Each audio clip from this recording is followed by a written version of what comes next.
जब आप principal argument को ऑब्जर्व करते हैं तो आप ये भी नोटिस करिएगा कि प्रिंसिपल आर्ग्यूमेंट को हमने इस तरीके से रिस्ट्रिक्ट किया है कि या तो आप उसे इस तरीके से देखते हैं फर्स्ट क्वाड्रेंट में इस तरीके से आप ऑब्जर्व कर रहे होंगे प्रिंसिपल आर्ग्यूमेंट को। सेकंड क्वाड्रेंट में प्रिंसिपल आर्ग्यूमेंट कुछ इस तरीके से नोटिस किया जाएगा एंड यकीनन तौर पर थर्ड क्वाड्रेंट में आपका प्रिंसिपल आर्ग्यूमेंट कुछ ये होगा। और अगर आपका कॉम्प्लेक्स नंबर फोर्थ क्वाड्रेंट में है तो इस तरीके से ये आपके प्रिंसिपल आर्ग्यूमेंट होंगे। Do you all realise and notice कि आपके कॉम्प्लेक्स नंबर का जो आर्ग्यूमेंट है, to be more specific principal argument है, वो जीरो से या तो पाई हो सकता है मैक्सिमम अगर आप ये एंटी क्लॉकवाइज डायरेक्शन में ट्रैवल कर रहे हैं। और अगर आप क्लॉकवाइज डायरेक्शन में ट्रैवल कर रहे हैं तो ये माइनस पाई से जीरो हो सकता है अगर आप मेरा स्टेटमेंट समझ पा रहे हैं तो। मतलब एक सबसे जरूरी लर्निंग अभी फिलहाल आप जो बिल्ड करेंगे वो ये कि किसी भी कॉम्प्लेक्स नंबर के आर्गुमेंट को लेकर हम ये जानते हैं या हम ये बात याद रखेंगे कि वो हमेशा या तो जीरो से पाई के बीच में होगा या फिर वो माइनस पाई से। ऑफ कोर्स अब आपने पाई को इंक्लूड किया है तो माइनस पाई को एक्सक्लूडेड रखिए तो वो माइनस पाई से जीरो के बीच होगा। तो इस तरीके से आप इसे हमेशा याद रख सकते हैं कि आर्ग्यूमेंट इन्हीं दो वैल्यूज के बीच में लाई करता है। आई होप बड़ी बेसिक सी बात मैंने आपको कही है कि आर्ग्यूमेंट को लेकर ये लर्निंग याद रखिएगा कि आर्ग्यूमेंट हमेशा माइनस पाई से जीरो इधर या फिर जीरो से पाई के बीच में लाई करेगा। क्या इस कंक्लूजन को क्लब करके मैं एक और फाइनल कंक्लूजन की तरफ बढ़ा सकता हूं कि किसी भी कॉम्प्लेक्स नंबर का अगर आर्ग्यूमेंट आपको मिला है, यानी कोई भी कॉम्प्लेक्स नंबर है, अगर उसका आप आर्ग्यूमेंट देखें तो वो to be more specific minus pi से पाई के बीच होगा। आप इसे ऐसे समझ सकते हैं कि कहानी यहां से घूम के यहां तक जा रही है। मतलब अगर ये माइनस पाई है तो ये जीरो है और दोबारा यहाँ घूमकर पाई पर आ रही है, पर हम पाई को इंक्लूड कर रहे हैं और माइनस पाई को नहीं। आई होप आप समझ पा रहे हैं माइनस पाई पाई एक ही बात है, पर आप माइनस पाई और पाई में से किसी एक को लेंगे और जब बात किसी एक को लेने की आ रही है तो हमने कंसिडर किया पाई को। क्या ये बात आप डाइजेस्ट कर पा रहे हैं? और यहाँ तक चीजें अगर समझ आई हैं क्लैरिटी के साथ तो डिस्कस करेंगे आपके आर्ग्यूमेंट से रिलेटेड कुछ प्रॉपर्टीज को। अभी तक हमने मोटा मोटा ये समझा कि आपके पास यहाँ पर अगर दिया जा रहा है एक कॉम्प्लेक्स नंबर और उसका मॉड, तो मॉड से रिलेटेड कई सारी प्रॉपर्टीज आप यूज करते हैं और उन प्रॉपर्टीज की हेल्प से ही आप बहुत इंपॉर्टेंट इंक्लूजन जो निकालते हैं कि कैसे किसी कॉम्प्लेक्स नंबर की मैक्सिमम या किसी कॉम्प्लेक्स नंबर की मिनिमम वैल्यू आप देते हैं। वहीं जैसे मॉड से रिलेटेड यानी मॉड्यूलर से रिलेटेड कई सारी प्रॉपर्टीज हमने एक्सप्लोर की हैं, उसी तरीके से आपके आर्गुमेंट की भी कई सारी क्रूशियल सी प्रॉपर्टीज होती हैं। जैसे अगर मैं आपसे कहूं एक कॉम्प्लेक्स नंबर है Z1 और एक कॉम्प्लेक्स नंबर है Z2 और मैं इनका प्रोडक्ट लेता हूं, मैं इनका लेता हूं प्रोडक्ट, और अगर उस प्रोडक्ट का मैं आर्गुमेंट निकालना चाहूं तो वो प्रोडक्ट का आर्गुमेंट उन दोनों कॉम्प्लेक्स नंबर के इंडिविजुअल आर्ग्यूमेंट्स के ऑलमोस्ट सम के इक्वल होगा। अब ऑलमोस्ट सम के इक्वल होने का मतलब है अगर ये प्रिंसिपल आर्ग्यूमेंट नहीं बन पा रहा है तो मैं इसे 2 पाई के किसी मल्टीपल में से ऐड या सब्ट्रैक्ट मतलब ओवरऑल इसे रीऑर्गेनाइज या रीअरेंज करने की कोशिश करूंगा। ये 2 के पाई वाला एलिमेंट बेसिकली है क्या, वो आप कुछ देर में एक एग्जांपल से क्लैरिटी के साथ समझ पाएंगे। फिलहाल ये समझ के रख सकते हैं आप कि आर्गुमेंट थोड़ा बहुत लॉगरिथम की तरह बिहेव करता है और ये लॉगरिथम की तरह क्यों बिहेव कर रहा है ये भी आप समझ पाएंगे। सो मोटा मोटा argument of Z1 Z2 is argument of Z1 plus argument of Z2। और ऑफ कोर्स अगर वो प्रिंसिपल अपनी वैल्यू नहीं ले रहा है तो उसे 2 के पाई में हम ऐड करेंगे। इसी बात को अगर थोड़ा सा जनरलाइज किया जाए, फॉर एग्जाम्पल अगर आप कुछ n कॉम्प्लेक्स नंबर्स का प्रोडक्ट लेकर उनका आर्ग्यूमेंट निकालना चाहें तो ये इक्वल होगा उन सारे इंडिविजुअल कॉम्प्लेक्स नंबर्स के आर्ग्यूमेंट्स के सम के। ऑफ कोर्स अगर इनका सम आपके उसी प्रिंसिपल रेंज को जो आपके आर्ग्यूमेंट की होती है उसे क्रॉस कर चुका है तो मैं दोबारा इसमें 2 के पाई ऐड करूंगा, जहां पर बताने की जरूरत आई होप अब नहीं है कि जो आपका k होगा वो एक इंटीजर होगा। मैंने 2 के पाई बेसिकली ऐड करना या सब्ट्रैक्ट करना। आई होप आप ये बात समझ पा रहे हैं। ना सिर्फ ये बल्कि आर्ग्यूमेंट को इसी तरीके से और एक्सप्लोर किया जाए तो दो कॉम्प्लेक्स नंबर्स के डिवीजन के आर्ग्यूमेंट को आप उन कॉम्प्लेक्स नंबर्स के इंडिविजुअल आर्ग्यूमेंट्स के डिफरेंस के फॉर्म में भी रिप्रेजेंट कर सकते हैं।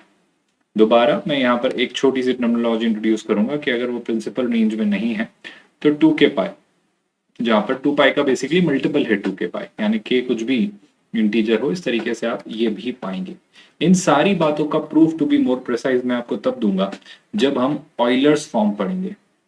इसे कुछ लोग यूलर कहते हैं, कुछ लोग ऑयलर कहते हैं, जो भी आप कहें he was basically a mathematician जिन्होंने इससे रिलेटेड कई सारे कंक्लूजन्स दिए। तो ये जब ऑयलर्स फॉर्म हम डिस्कस करेंगे तब अब आप और क्लैरिटी के साथ समझ पाएंगे कि प्रॉपर्टीज ऐसी क्यों हैं और इनका बिहेवियर ऐसा क्यों है। एक और एग्जाम्पल से समझने की कोशिश करिएगा कि आर्गुमेंट की एक और प्रॉपर्टी होती है, अगर किसी कॉम्प्लेक्स नंबर के आर्गुमेंट को उसके कॉन्जुगेट से आप डिवाइड करें, आई रिपीट, किसी कॉम्प्लेक्स नंबर के आर्गुमेंट को उसके कॉन्जुगेट से डिवाइड करें तो ये हो जाता है double of the argument of that complex number. Of course अगर ये प्रिंसिपल वैल्यू नहीं अटेन कर रहा है तो मैं दोबारा इसमें 2 के पाई ऐड करूंगा, जहां पर ये जो क्या है वो आपका एक इंटीजर होगा। Well if I proceed further, argument अगर मैं लूं किसी कॉम्प्लेक्स नंबर की पावर n रेस कर ये इसी प्रॉपर्टी का एक्सटेंशन है जो आपने यहाँ देखी। तो इसी प्रॉपर्टी के थ्रू आप ये भी कह सकते हैं कि आप उल्टा आर्ग्यूमेंट निकाल लीजिए उस कॉम्प्लेक्स नंबर का और उसे n से मल्टीप्लाई कर दीजिए तो भी ये वही बात होगी। रादर इवन आप इसे इस तरीके से भी कह सकते हैं कि ऑफ कोर्स अगर प्रिंसिपल वैल्यू के बाहर जा रहा है तो आप उसमें 2 के पाई ऐड कर दीजिए। क्या अब आप क्लैरिटी से थोड़ा बहुत समझ पा रहे हैं कि चीजें कैसे वर्कआउट हो रही होंगी। एक और बड़ी क्रूशियल सी बात स्टूडेंट्स, हमें बस मतलब ये जो के जो मैं कंसिडर करवा रहा हूँ आपसे बार बार, ये जो 2 के पाई ले रहा हूँ ये कोई बड़ी विशेष बात नहीं है, कुछ एग्जाम्पल से आप समझेंगे।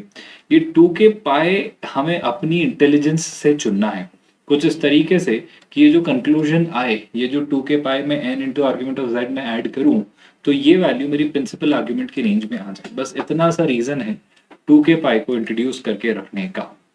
एक और इंपॉर्टेंट लर्निंग स्टूडेंट्स, अगर कभी भी आपसे मैं कहूं आर्ग्यूमेंट ऑफ z का कॉन्जुगेट, मतलब z के कॉन्जुगेट का अगर मैं आर्ग्यूमेंट लूं तो याद रखिएगा वो आर्ग्यूमेंट ऑफ z का नेगेटिव होगा।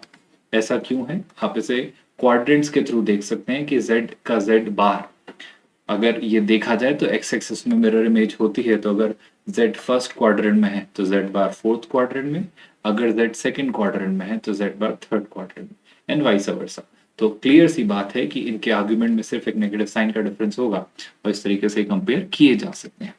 एक और क्रूशियल सी लर्निंग स्टूडेंट्स की, अगर आप आर्ग्यूमेंट निकालें एक complex number z1 upon z2 का और वो मान लो आपको मिलता है थीटा, तो आप बिना सोचे समझे ये भी कह सकते हैं कि अगर आप निकालते हैं argument of z2 upon z1, I hope आपको लाइन समझ आ रही है कि जब आपने z1 को z2 से डिवाइड किया तो आपका आर्ग्यूमेंट आया थीटा, तो जो z2 अपॉन z1 होगा वो आर्ग्यूमेंट आपका 2 पाई के ही किसी मल्टीपल में से उस थीटा को सब्ट्रैक्ट करने पर आप पा सकते हैं। ये वही बात है जहां पर n दोबारा is nothing but n integer, वही 2 के पाई में से आपको थीटा को ऐड या सब्ट्रैक्ट करना है, बेसिकली सब्ट्रैक्ट करना है अगर आप इस तरीके से देखना चाहें, और इसे वर्कआउट कर सकते हैं। अगर ये प्रॉपर्टीज आपको सारी समझ आई हैं जो अभी तक हमने डिस्कस की हैं, जब आर्ग्यूमेंट प्रोडक्ट लेने के बाद लें या फिर आर्ग्यूमेंट आप डिवीजन के बाद लें या फिर आप आर्ग्यूमेंट उसका उसके कॉन्जुगेट से डिवाइड करने के बाद लें या उसे किसी पावर n पर रेस करके लें या उसके कॉन्जुगेट के आर्ग्यूमेंट को उसके ओरिजिनल कॉम्प्लेक्स नंबर से कंपेयर करें, या इन सारी प्रॉपर्टीज के कंक्लूजन को मैं एक सिंपल से सिनेरियो में पुट करना चाहूँ तो मैं यही कहूंगा कि एक क्वेश्चन लेकर आप बहुत क्लैरिटी से इस बात को समझ पाएंगे। So I've presented a question right there in front of you. इस क्वेश्चन को इत्मीनान के साथ देखिए, समझिए और कोशिश करिए अटेम्प्ट करके सॉल्व करने की, और मुझे बताइए कि क्या आप इस क्वेश्चन को कर पा रहे हैं। तो बहुत इजी, बहुत सिंपल, बहुत ही आसान सा क्वेश्चन है। Give it a try and then will discuss this question together. मेरा बस ये कहना है कि जो प्रॉपर्टीज हमने पढ़ी हैं उन्हीं को सिखाने के लिए क्वेश्चन यहाँ रखा गया है। The only motive is this, देखो आपको Z1 का आर्ग्यूमेंट दे दिया गया है और आपको Z2 का आर्ग्यूमेंट दे दिया गया है, बिल्कुल सही बात है। तो इससे क्या फायदा हो रहा है? अरे भाई अब जो पूछा जा रहा है वो निकालना बड़ा मुश्किल काम है ही नहीं। ऐसा क्यों, जरा इस बारे में बात करेंगे। नोटिस करिए, आपसे पूछा जा रहा है Z1 Z2 का आर्ग्यूमेंट और Z1 अपॉन Z2 का आर्ग्यूमेंट। अब प्रॉपर्टीज याद करिए, क्या मैं कह सकता हूं कि argument of Z1 times Z2 जो होगा वो होगा argument of Z1 plus argument of Z2, end of course अगर ये मेरे प्रिंसिपल वैल्यू से बाहर जाएगा तो मैं उसमें 2 के पाई ऐड करूंगा अपनी सहूलियत के अनुसार k की कोई ना कोई एक इंटीग्रल वैल्यू लेकर। I hope you are understanding the motive. Argument of Z1 is clearly 17 pi by 18. Argument of Z2 is clearly 7 pi by 18, right? और इसमें 2 के पाई हम इंट्रोड्यूस कराकर ले चल रहे हैं। This is going to be the value of argument of Z1 times Z2. अब आप LCM पा रहे हैं, 18 है क्लियरली, तो 17 प्लस 7 आई होप हम क्लियरली देख पा रहे हैं, दैट्स 17 प्लस 3 20 प्लस 4 24। सो यहाँ पर ये 24 4π/18 जो रिजल्ट हमें मिल रहा है इसे अब हमें कंसिडर कर लेना है।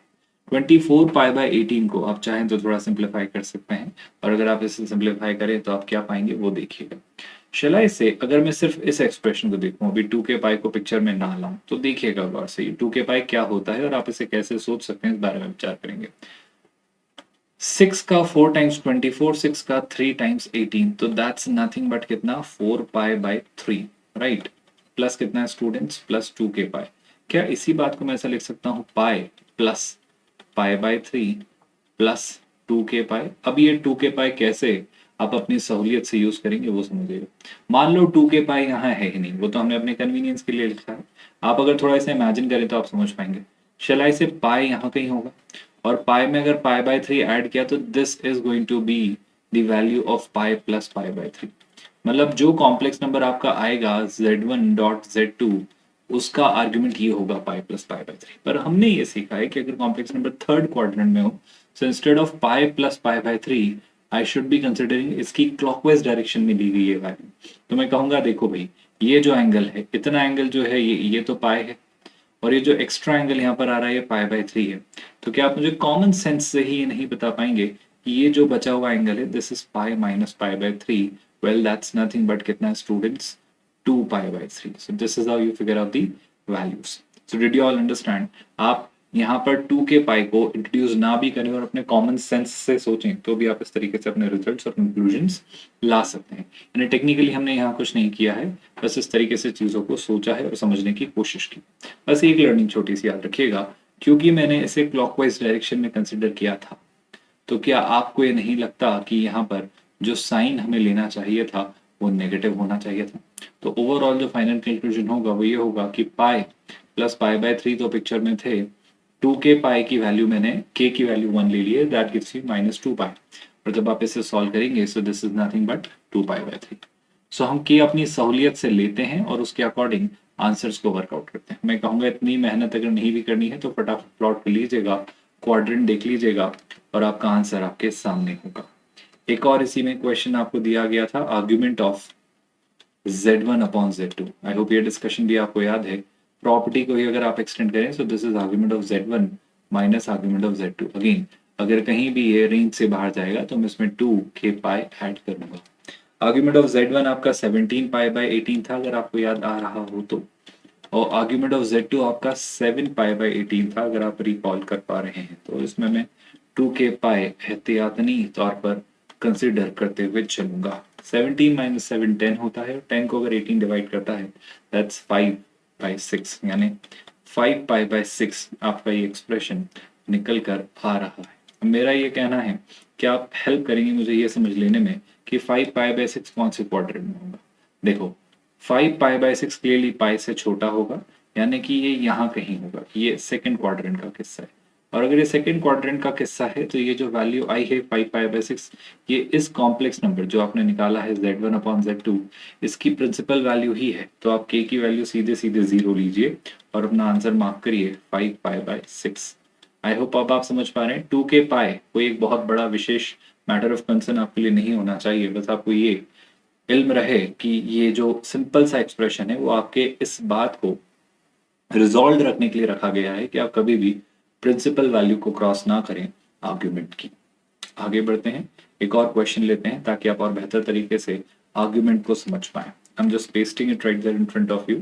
आप अगेन स्क्रीन पॉज करते हैं, पॉज कर सकते हैं, या फिर आप इस क्वेश्चन को स्क्रीन चल रही है इसी के साथ वीडियो के साथ सॉल्व करने की कोशिश करिए। I am just giving you some time, you attempt this question by yourself and then will see आप अब इन क्वेश्चंस को अप्रोच कर पा रहे हैं या नहीं इन प्रॉपर्टीज को सीख लेने के बाद। Simple question yet an interesting one. आपसे बोला जा रहा है z1 and z2 are conjugate to each other, मतलब अगर z1 एक कॉम्प्लेक्स नंबर है तो z2 का कॉन्जुगेट है। मुझसे बोला जा रहा है कि आपको आर्ग्यूमेंट निकालना है negative of z1 times z2 का। क्या मैं ऐसे कह सकता हूँ मुझे आर्ग्यूमेंट निकालना है नेगेटिव ऑफ z1 टाइम्स, अगर z1 z2 बार के इक्वल है तो z2 को भी तो z1 बार कहा जा सकता है, एक ही बात है, कोई विशेष बात नहीं है। तो z2 को मैं z1 बार से रिप्लेस कर रहा हूँ। क्या ये बात आप समझ पाए स्टूडेंट्स? बहुत सिंपल सी सॉर्टेड सी ये बात है। क्या आपको ये प्रॉपर्टी याद है कि z z बार को आप मॉड z का स्क्वायर लिखते हैं, यानी इसे मैं लिख सकता हूं argument of negative of mod z का स्क्वायर। अब आप एक बात बताएं, ये जो मॉड z है ये एक मॉड्यूलस है, बिल्कुल है। ये एक प्योरली रियल नंबर है जिसका स्क्वायर भी एक प्योरली रियल नंबर होगा। मतलब मैं ये कंक्लूड कर सकता हूं कि मॉड z का स्क्वायर हमेशा 0 या 0 से बड़ा होगा। Do you all get that? I hope ये स्टेटमेंट आप समझ पा रहे हैं बहुत ही क्लैरिटी के साथ। शेलाई से अगर मॉड z का स्क्वायर 0 या 0 से बड़ा होगा तो मॉड z के स्क्वायर का नेगेटिव हमेशा 0 या 0 से छोटा होगा। मतलब आप जिस कॉम्प्लेक्स नंबर का आर्ग्यूमेंट निकालने चले हैं वो या तो 0 है या 0 के लेफ्ट में लाई करने वाला कोई नंबर है। मतलब ये एक प्योरली रियल नंबर है जो कि नेगेटिव है। आई होप आप समझ पा रहे हो, this is purely negative real number. I hope I need not tell you, purely real negative number जो होता है वो आपके नेगेटिव एक्स एक्सिस पर लाई करता है। It lies on the negative x axis. And if it lies on the negative axis, आप देखिएगा इत्मीनान के साथ, आपका जो इसका आर्गुमेंट होता है वो हमेशा पाई होता है। यानी इस क्वेश्चन का आंसर आप बिना सोचे समझे पाई मार्क कर सकते हैं। सो did you understand it now? इस क्वेश्चन को कैसे सोचा जाना है, इस क्वेश्चन की अप्रोच क्या हो सकती है और क्या माइंडसेट आपको इस क्वेश्चन में रखना चाहिए। With that, let's try and attempt another question for the day. Have a look at this question, another interesting one, a very simple and structured one. यहाँ पर देखो आपसे बोला जा रहा है argument of z plus argument of z bar क्या होगा? मैं कहूँगा प्रॉपर्टी होगी। कौन सी? argument of z bar, और z बार मॉड z का स्क्वायर होता है, यानी आर्ग्यूमेंट ऑफ मॉड z का स्क्वायर। मॉड z एक positive non negative real number होगा, यानी मॉड z का स्क्वायर भी नॉन नेगेटिव रियल नंबर होगा। यानी अब जो मॉड z का स्क्वायर होगा वो आपके पॉजिटिव एक्स एक्सिस पर कहीं लाई करेगा और उसका आर्ग्यूमेंट यानी उसकी डायरेक्शन, उसका एंगल, उसका इंक्लिनेशन पॉजिटिव एक्स एक्सिस 0 होगा। यानी इसका आर्ग्यूमेंट आप बिना सोचे समझे कह सकते हैं 0। आई होप ये बात आप समझ पा रहे हैं कि कैसे आर्ग्यूमेंट की अलग अलग प्रॉपर्टीज होती हैं और इन्हें आप अप्लाई करते हैं। अगर ये बात समझ आई है तो नेक्स्ट लेक्चर में हम आर्ग्यूमेंट और मॉड्यूलस की मिक्स्ड प्रॉपर्टी समझेंगे कि दोनों को अगर एक साथ कंसिडर किया जाए तो क्या नई चीजें निकल कर आती हैं।